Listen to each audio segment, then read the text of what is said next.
Happy new year 2026। তোমাদের 2026-এর জন্য অনেক অনেক শুভেচ্ছা রইল। তো আজকের আমাদের একটা স্পেশাল খাওয়া, এটা কি? এটা ওই আটাটা, এটা হচ্ছে চিকেন বিরিয়ানি, ডিম দেওয়া, আর এই স্যালাড, আর একটু মিষ্টি আছে, আর এই রায়তা আছে। তো আমি দেবো, দাও। সবেই একটা প্লেট বেড়েছি, এখনো দুজনা বাড়বো। বিরিয়ানি কালারটা তো হেভি আসছে। আর একটু টেস্ট করে দেখি। টেস্ট করে দেখো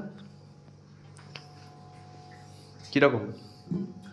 দারুণ হয়েছে, দারুণ হয়েছে। সুন্দর সেন্ট হয়েছে না? দাও, ওটা বাবাকে দাও। সত্যি আমরা কেনা বিরিয়ানি খেয়ে আমাদের পোষায় না। বাবা আটা ছাড়াচ্ছে বিরিয়ানির তলার থেকে। এবার আমরা বেড়ে নেবো। বাড়ি আমরা নিজেরা করি, তো চিকেন মাটন সব নিজেরাই করি, কিন্তু কালারটা দারুণ এসছে, পুরো দোকানের মতো, অল্প অল্প সাদা, অল্প অল্প হলুদ। দোকানের বিরিয়ানি আমরা খুবই কম খাই।